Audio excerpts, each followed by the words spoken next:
Hey, what's up guys? I wanted to create this little mini series within the electric Geo Tracker series just to cover some modifications or mini projects that aren't really worth a whole episode. So here's it. In this particular video, I wanted to cover some modifications that I'm about to make to the main traction battery. So as many of you design-oriented folks may know, designs may not turn out right the first time. There is a lot of guesswork when it comes to making new designs, and sometimes it doesn't go exactly just the way you want it to, which is okay. We're just gonna go ahead and modify some stuff, and we're still gonna keep the main base design of this battery. So the things that I wanted to cover in this video that I want to modify with this battery is, number one, I wanted to put a neoprene mat underneath the battery, between the battery and the wood, because A, I don't really like it rubbing on the wood itself, and of course to mitigate some vibration. Two, I wanted to add more parallel connections from one series group to another series group, just to reinforce any sort of disconnects, and I'll cover that later. And number three, I wanted to finally hook up the thermal sensors, or the thermistors, to various points within the battery. That way I can monitor the temperature. And that's basically it. So let's get on to it.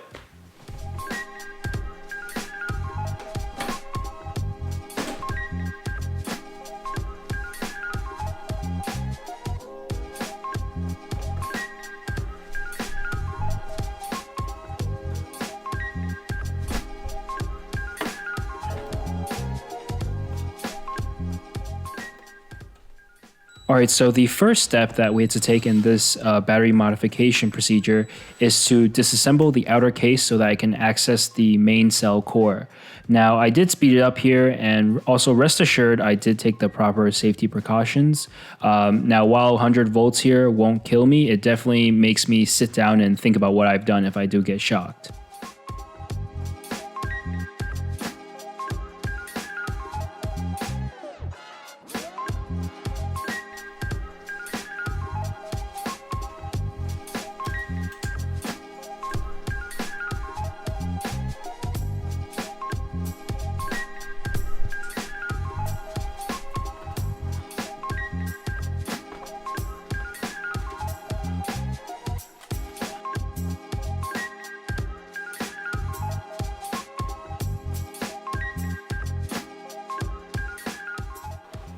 After disassembly and flipping up the battery, we can now take a look at the spot weld joints. As you can see here, there are a few loose connections over here, and we're just going to go ahead and repair that. You can also see there's a few loose BMS connections, so we're also going to try to rectify that. That's another reason I want to use a neoprene mat on the bottom, and that's just to prevent the strips from dislodging themselves due to rubbing on the wood. Here you can see I'm using the same 0.15mm nickel strips to create the repair joints. It's just going to be a very similar procedure as the first video. In the locations I'm pointing out here, that's just where I'm showing where I'm going to be putting those additional parallel connections. As you can see, there's a little bit of difficulty when it comes to spot welding these joints vertically. Definitely would have been easier if I did do it horizontally, but obviously that's not an option with the bus bars on the top. I also want to note that I took a lot of breaks while spot welding all these joints, just like the first video. That's because, just like before, these cables get super hot. I think when I find some time, I'll upgrade to the K-Weld. Some of you guys in the battery community might be familiar with that brand. It's an Arduino-based spot welder, which is a lot better for these kind of applications. Something I also did that I didn't mention in the plans was that I soldered the BMS connections in place. It was a little bit difficult because of the composition of the substrate that the solder goes on, but with a flux pen and a wire brush, it was doable, albeit just a little bit more difficult, and also given the position of the battery pack.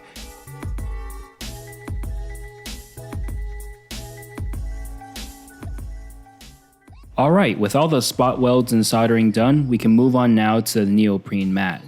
With all these new connections, the reliability of the battery should definitely increase now.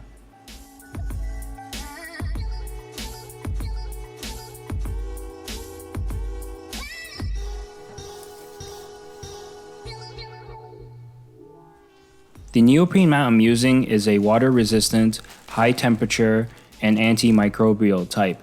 While I shouldn't really encounter these type of conditions, it'll definitely be really useful. What I'm doing here is transferring the measurements of the battery base onto the mat and then cutting out with a knife.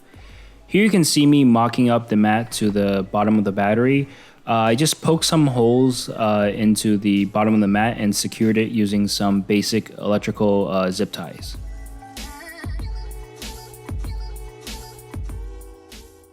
After the neoprene mat was secured, I carefully flipped the battery back onto the wooden base and secured it using the original hardware. I made sure not to drag the base around so that it wouldn't possibly damage the connections that I had just spot welded on. Now we get to the step where we can finally install the thermistors. All a thermistor is a temperature dependent variable resistor.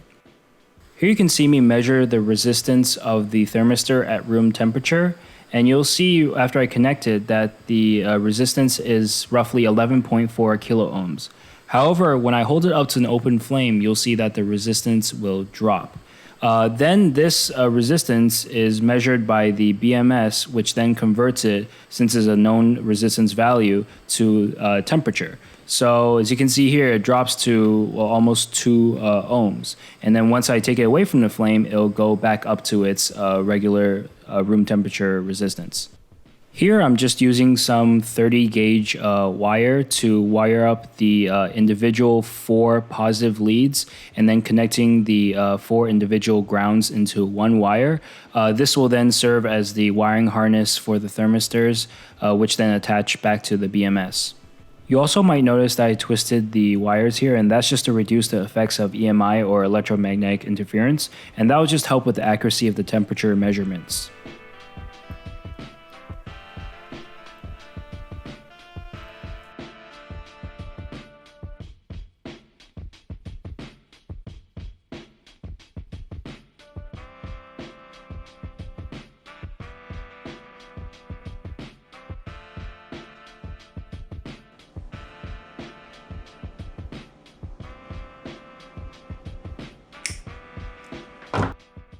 Now with the wiring harness done, we can finally put this whole battery assembly back into its cage.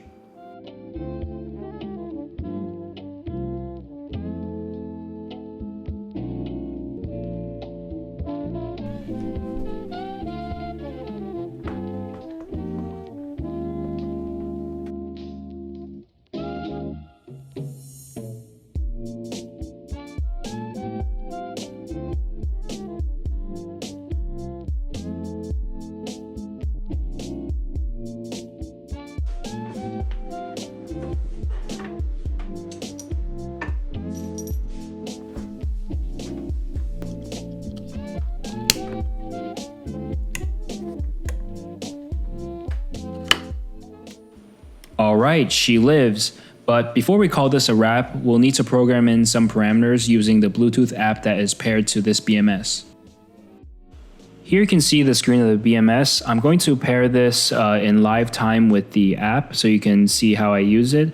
From the app, I can remotely switch the screen, like what display data comes up. So you can see here some information that comes up. Here's the thermistors. On the next screen over here, I have some other basic information. And on this screen, I have cell voltages 1 through 18. If I keep on going, you can find other bits of information. So if I switch again, you'll see that here's cell voltages 19 through 24. Now let's get to the actual programming of the parameters. Here you can see a list of the parameters that I can change in the BMS. First things first, I'd like to change the single over voltage alarm to 4.2 volts. This means that this will just beep when any cell goes above 4.2 volts. The next thing I'd like to change is the single under voltage alarm. I'd like to change it to 2.5 volts. And where I got this numerical value was just from looking at the data sheet that came with the Samsung batteries I used.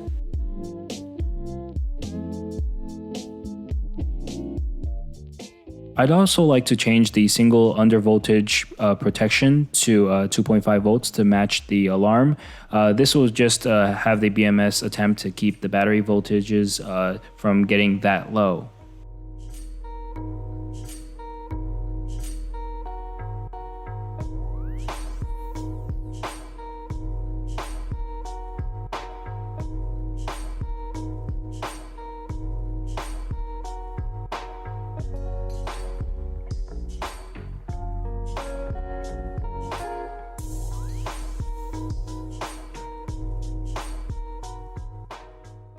I'd also like to change the balance start voltage to 3.6 volts.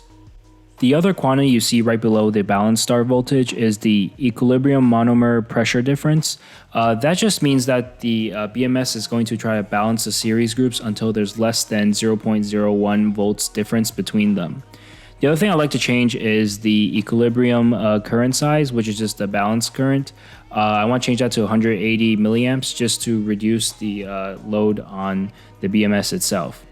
And aside for that, the rest of the parameters look like they're where I want them to be. So now we can go ahead and switch to the app screen where I can see a bunch of the other information that I wanted to see. I can switch the screen over here. As you can see, the thermistors are at 17, 18, 17, and 17 degrees Celsius respectively. Well, that wraps up the parameter programming. Most of the parameters were where I wanted them to be, but this battery did sit for a long time, and so I had to reset some of them. Well, that wraps up this video. I know it's a bit long for a sub-series video, but it is pretty hard compressing all this information into a short few minutes. If you have any questions about what went on in this video or any tool I use, please leave a comment in the comment section below. And if you liked what you saw, please consider leaving a like and subscribing to my channel. As always, I'll see you guys next time.